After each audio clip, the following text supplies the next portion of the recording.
Combien d'entre vous ont des amis?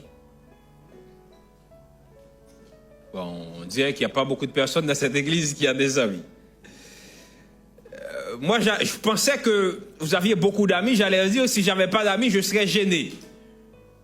On dirait que c'est moi qui suis le gagnant. Parce qu'on dirait que je suis le seul à avoir des amis. On s'est entendu que nous avons tous des amis. Quand tout va bien, en amitié ou en amour, personne ne veut partir. Tout le monde veut rester. Mais quand ça commence à tourner à la catastrophe, on commence à ne plus avoir la même envie de rester. Certains restent contre leur volonté. Ils sont là, mais ils ne sont pas là. Certains restent contre leur volonté parce que parfois il y a trop d'enjeux. La personne peut perdre trop de choses si elle décide de partir. Surtout quand ça implique les enfants. Quand on a pris un crédit ensemble. Quand on a des enfants, parfois même si on n'a pas envie de rester, on reste. D'autres personnes, quels que soient les enjeux, si elles ne se sentent pas à l'aise, elles vont partir. Elles partent et elles se disent, peu importe les conséquences, j'assumerai les conséquences. Moi, je vais partir. En fonction de la personne qui décide de partir et de la personnalité de celui qu'on a quitté, il y a cette petite musique qui revient souvent.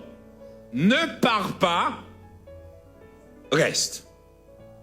Ne faites pas les choquer, nous l'avons tous dit au moins une fois dans notre vie. On l'a dit à une fille ou à un garçon qu'on aimait qui voulait partir, alors chérie, ne pars pas, reste.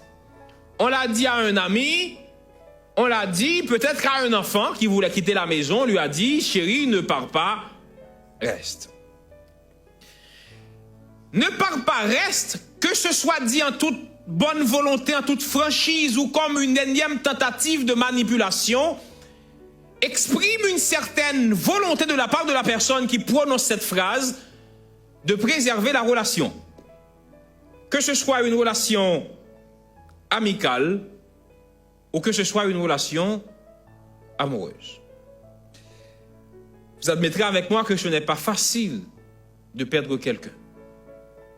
C'est toujours difficile de voir quelqu'un qu'on considère, quelqu'un qu'on aime, partir. Certaines personnes, quand elles doivent faire face au départ de quelqu'un qui comptait, laissent libre cours à leur tristesse. Même de très loin, on peut voir que ce départ a affecté cette personne. Mais il y a d'autres personnes, comme moi-même, qui arrivent à masquer et à cacher leur souffrance. Quand bien même ces personnes sont grandement affectées par ce départ, elles ne laissent transparaître le moindre signe de tristesse. Au point que la personne qui est partie peut se dire, mais j'ai jamais compté pour cette personne.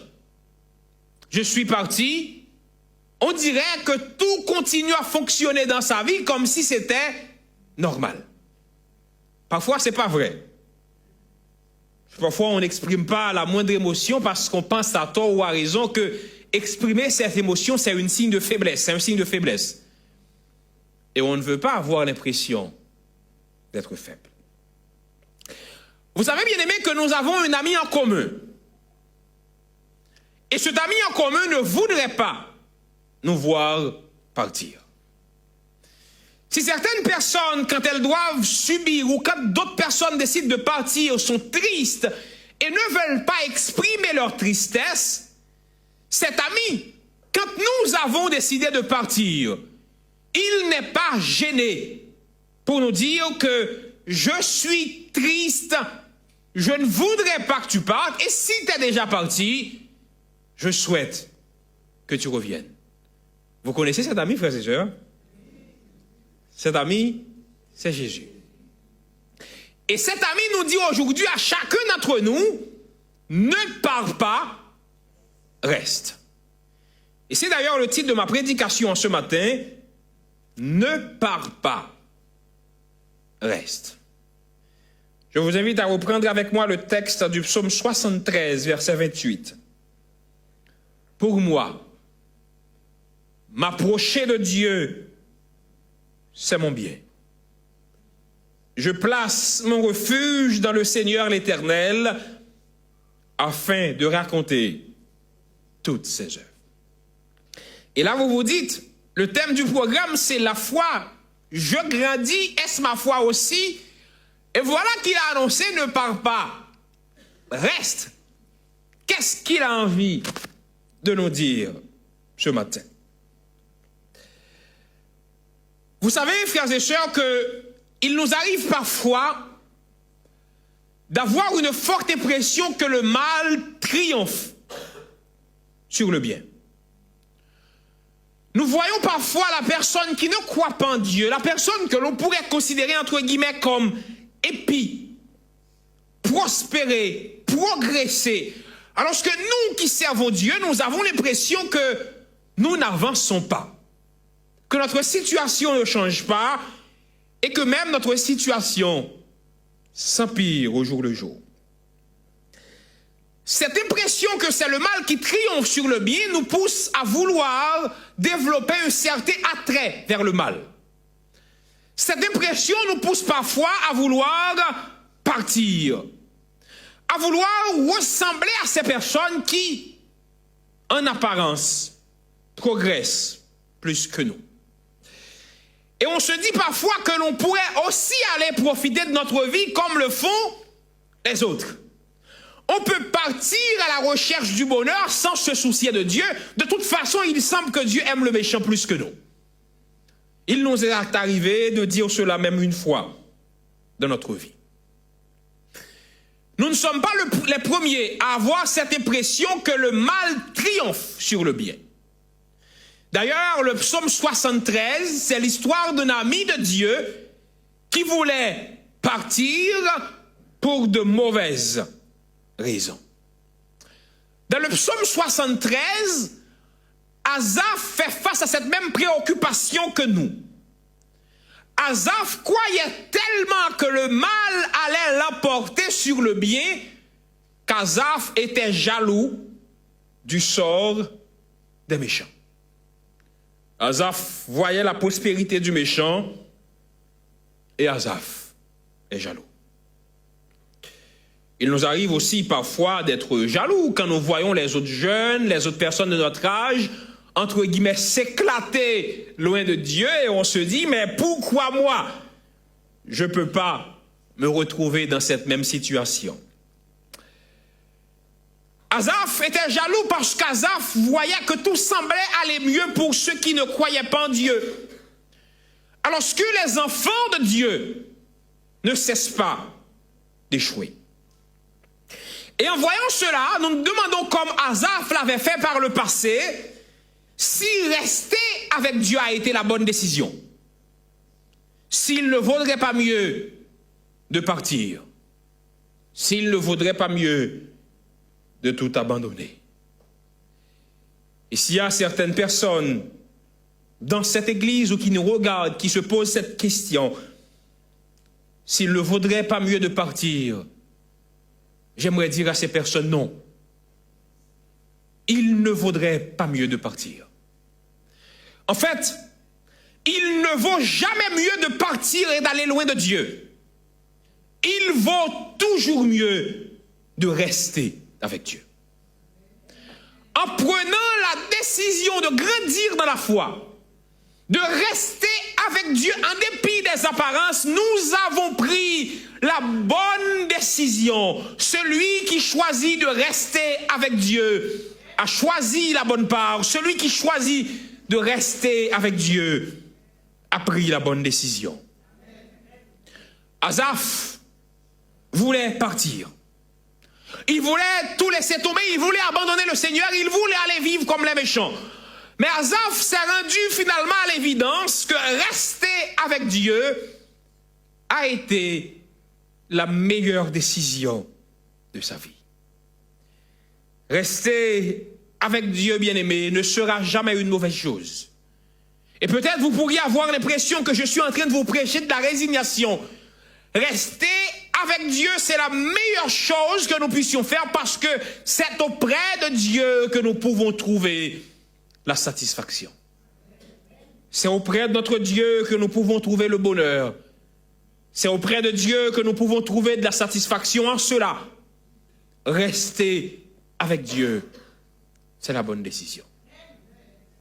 Asaph l'a compris et Asaph l'a exprimé. Il l'a exprimé d'abord au verset 1er de notre texte de méditation. Asaph va dire qu'il est resté parce qu'il a compris que Dieu est bon pour Israël. Que Dieu est bon pour ceux qui ont le cœur pur. Il continue de l'exprimer au verset 28 de notre texte en disant « Pour moi, m'approcher de Dieu, c'est mon bien. Je place mon refuge dans le Seigneur l'Éternel afin de raconter toutes tes œuvres. » Le mot « bien » en hébreu, bien-aimé, n'est pas fixe. Il y a au moins 7 mots hébreux pour parler du bien quand on parle des possessions, quand on parle de la richesse. Mais il y a un seul mot pour parler du bien quand on parle du bien au sens de ce qui est agréable, au sens de ce qui fait du bien. Pour parler du bien au sens de ce qui procure de la satisfaction. Pour parler du bien entendu comme l'expression de la moralité et comme l'expression de l'éthique. Et dans notre texte, Asaph va utiliser ce mot. Ce mot pour donner 2 raisons fondamentales, en tout cas selon moi, pour lesquelles Asaph a choisi de rester avec Dieu. D'abord, Asaph a choisi de rester avec Dieu parce qu'il a compris finalement que s'approcher de Dieu, c'est ce qui peut lui procurer de la satisfaction. Asaph a regardé la vie des méchants. Il pensait que les méchants pouvaient trouver une satisfaction par rapport à leur vie. Il s'est dit, je veux partir pour faire la même expérience que les méchants. Mais en considérant tout cela et en s'approchant de Dieu, Asaph a compris que le mieux pour lui, c'était de s'approcher de Dieu. Parce que du moment où il a commencé à s'approcher de Dieu, il a trouvé de la satisfaction dans sa vie. Il n'a plus regardé la vie des méchants. Et Asaph va dire que pour moi, m'approcher de Dieu, c'est ce qui me donne de la satisfaction. M'approcher de Dieu, c'est ce qui me fait du bien. M'approcher de Dieu, c'est ce qui est bien. Et comme il s'est rendu compte que s'approcher de Dieu, c'est ce qui lui donne de la satisfaction, c'est ce qui lui fait du bien, c'est ce qui est bien, Asaph a dit, alors moi, je décide de rester. S'il a compris que s'approcher de Dieu, c'est ce qui est bien, l'inverse est aussi vrai. Il a compris que s'éloigner de Dieu, ce n'est pas bien. Vous savez, dans certains domaines dans notre vie, nous pensons que partir, c'est ce qui est le mieux. Je ne suis pas votre juge, je n'ai pas à vous dire qu'est-ce qu'il faut décider si vous voulez partir ou non. Mais s'agissant de Dieu, partir n'est jamais bien. S'agissant de Dieu, c'est s'approcher de Dieu qui peut nous procurer de la satisfaction. Et Asaph va donner la deuxième raison pour laquelle il reste. Et cette deuxième raison, nous le trouvons au psaume 73, verset 23. Asaph va dire, cependant, je suis toujours avec toi, tu m'as saisi par la main droite. Asaph a compris qu'il a pu rester parce que Dieu le tenait. Vous savez, il nous arrive de critiquer les gens qui sont partis et de nous dire, pour flatter notre orgueil, que nous sommes restés parce que nous sommes bons. Le frère, il est parti, c'est parce qu'il n'était pas tout à fait chrétien. Alors, si vous avez cru ça pendant longtemps, je vais vous décevoir pour vous dire que nous sommes restés parce que Dieu nous tient. Ce n'est pas parce que nous sommes meilleurs que les autres que nous avons pu rester avec Dieu. Nous avons pu rester avec Dieu parce que Dieu nous a tenus comme il a tenu Asaph par la main droite. C'est comme si Asaph disait à Dieu, je tiens parce que tu me tiens. Je reste parce que tu me restes. À moi qui ne le suis pas, à moi qui ne l'ai pas mérité, à moi tel que je suis, à moi qui ai fait ce que j'ai fait, à moi qui fais ce que je fais. Toi, Dieu, tu m'as tenu. Même quand dans mon parcours, je suis un homme de peu de foi, même si dans mon parcours, parfois, je suis incrédule, tu continues de me tenir. Et c'est parce que tu me tiens que je peux dire, j'ai eu envie de partir.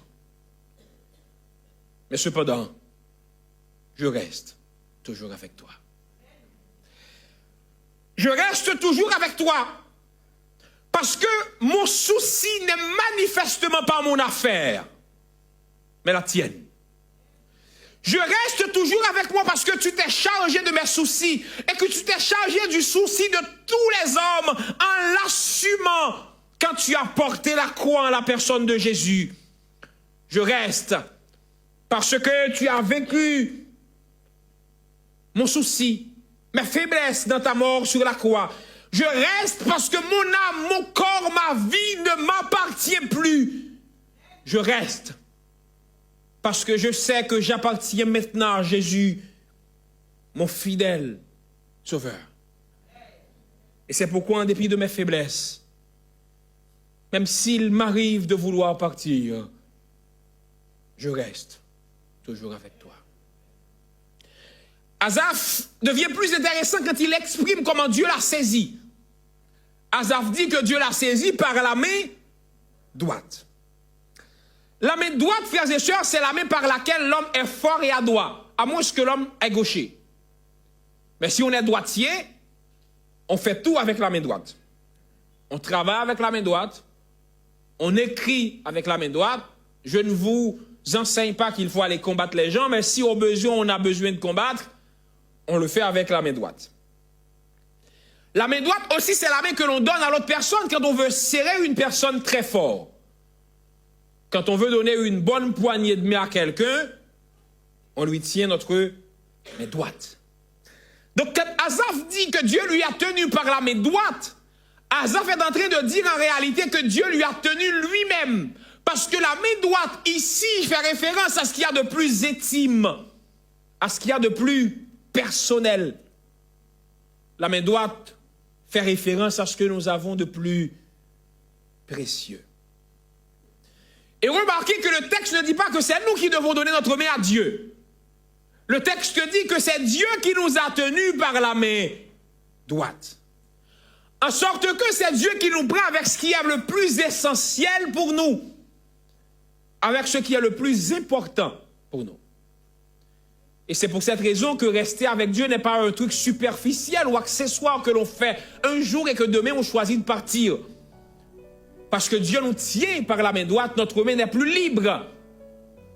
Et comme notre main n'est plus libre, nous avons décidé en toute liberté de rester avec Dieu.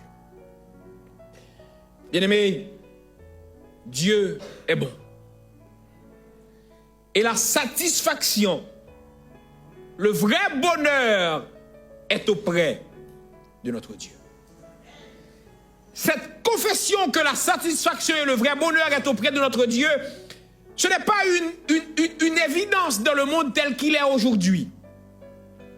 C'est le résultat d'une découverte que le psaume 73 nous invite à faire pour peu que nous renoncions à suivre les voies du méchant et que nous engagions complètement notre vie pour servir le Seigneur.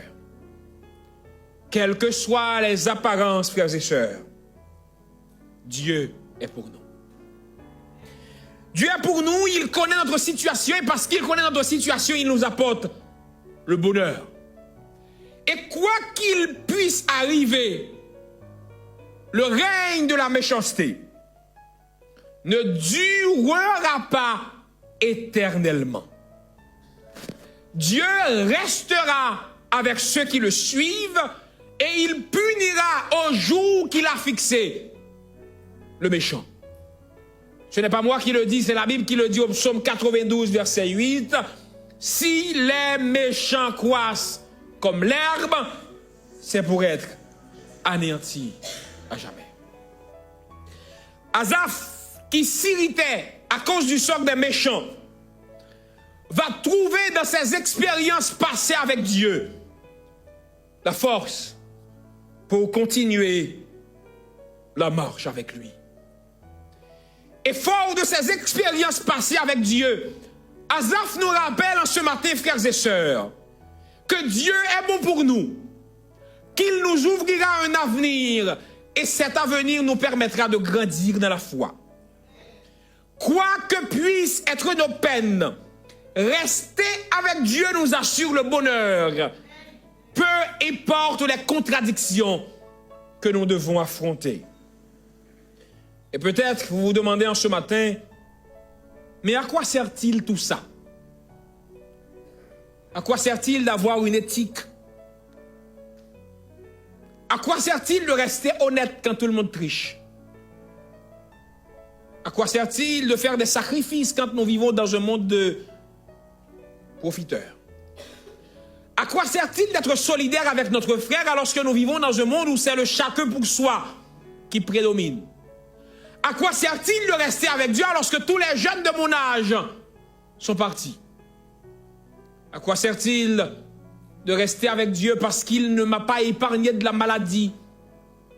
À quoi sert-il de rester avec Dieu parce que mon mari, ma femme m'a quitté? À quoi sert-il de rester avec Dieu? Les enfants sont partis. À quoi sert-il de rester avec Dieu? J'ai perdu mon travail. J'arrive pas à réaliser mes rêves. À quoi sert-il de rester avec Dieu quand tous ceux qui sont partis semblent prospérer? Vous savez, Jésus a eu à poser cette question à Pierre une fois. Tous ceux qui étaient avec Jésus sont partis. Et Pierre et les disciples sont restés. Et Jésus va dire à Pierre, pourquoi toi tu restes alors que tous sont partis? Et Pierre va dire à Jésus, à qui irions-nous? Tu as les paroles de la vérité. C'est pas l'envie de partir qu'on n'a pas. Mais on va partir pour aller où? Si on part, à qui irions-nous? Si on part, est-ce que c'est ce qui va arranger la situation? Si on part, est-ce qu'on n'aura plus de problèmes? J'ai vu beaucoup de personnes qui sont parties. Elles sont parties parce qu'elles voulaient améliorer leur situation. Et je vous assure que leur situation a empiré quand ils sont partis. Et si vous vous dites, pourquoi je dois rester honnête? Alors que nous vivons dans un monde où c'est le mal, la malhonnêteté qui semble prévaloir, je vous réponds tout bêtement. Nous restons honnêtes. Parce qu'en restant honnêtes, nous honorons le nom de notre Dieu. Nous restons honnêtes parce que nous croyons que nous pouvons avoir du succès en restant fidèles à Dieu. Nous restons honnêtes parce que nous croyons que nous pouvons être épanouis sans renier nos valeurs de chrétiens.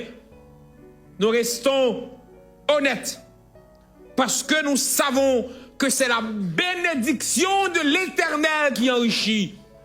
Et Dieu ne fait suivre d'aucun chagrin sa bénédiction. Nous restons honnêtes.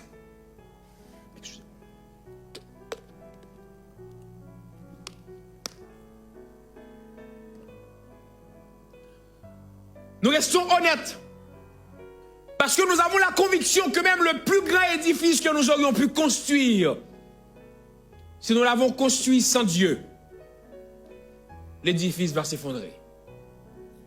Et ce n'est pas moi qui le dis. C'est la Bible qui dit, si l'Éternel ne bâtit la maison, ceux qui la bâtissent travaillent en vain. Si nous voulons réussir sans Dieu, nous pouvons essayer. mais ça ne fonctionnera pas. Ou du moins, nous pouvons avoir un semblant de prospérité pendant quelques années.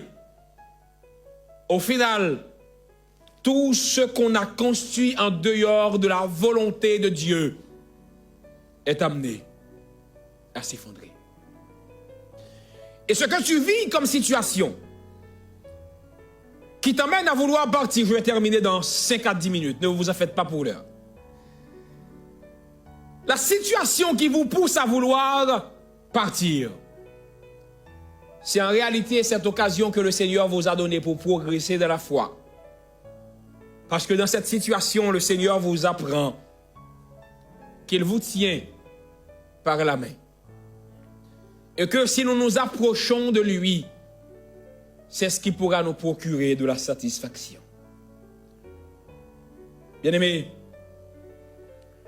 quoi qu'il puisse se passer autour de nous, nous devons rester fidèles au Seigneur. La fidélité à Dieu n'est jamais vaine. Quelles que soient les apparences, le sort de ceux qui refusent de faire la volonté de Dieu se terminera mal. Ceux qui refusent de faire la volonté de Dieu n'ont pas d'avenir, car malgré leur apparente prospérité, les impies tomberont en ruine. Et c'est ce que nous dit les versets 18 et 19 du psaume 73. Oui, tu les places sur des voies glissantes. Tu les fais tomber et tu les mets en ruine.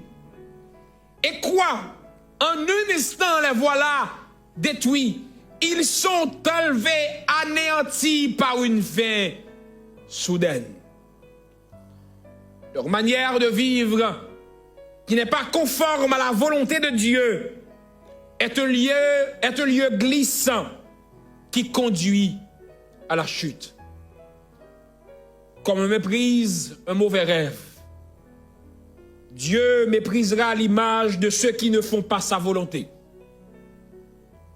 Comme un rêve, ceux qui veulent s'éclater sans Dieu disparaîtront. Notre Dieu est fidèle, frères et sœurs. Et même, Dieu est tellement fidèle que même quand nous avons exprimé l'envie de partir, il ne nous a pas quittés. Au contraire, il nous prend par la main, il nous guide et il marche avec nous pour nous amener dans la gloire.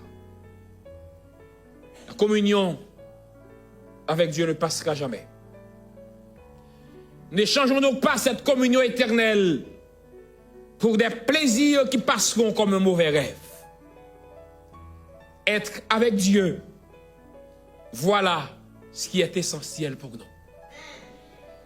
La communion avec Dieu se maintiendra toujours car Dieu ne nous abandonnera jamais. Alors, mettons notre plaisir à être en proximité avec Dieu. Le bonheur, c'est d'être près de Dieu, frères et sœurs. Tous ceux qui s'éloignent de Dieu seront anéantis. La foi en Dieu triomphera toujours. Oui, nous connaîtrons des moments de doute. Oui, des tentations arriveront, mais par la foi en Dieu, nous remporterons la victoire. La foi, c'est un combat, mais Dieu restera proche de nous, quoi qu'il puisse arriver.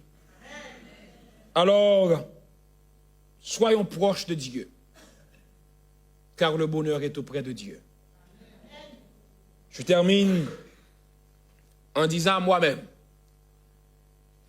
Gérald, ne pars pas. Reste avec Dieu. Je te le dis à toi qui me regarde, à toi qui m'écoute en ce matin. Ne pars pas. Reste avec Dieu. Je le dis à nous tous. Ne partons pas. Restons avec Dieu. C'est la dernière chose que je vous demanderai à faire. De vous tourner vers votre frère ou votre sœur et de lui dire, mon frère, ma sœur, Ne pars pas. Reste avec Dieu.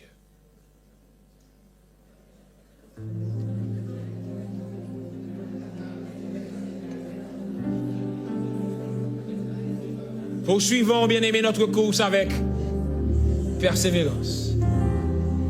Que rien ici-bas n'entrave notre ardeur, car déjà paraît le but aux sublimes espérances. Regardons à Jésus, couronnant le vainqueur. Amen.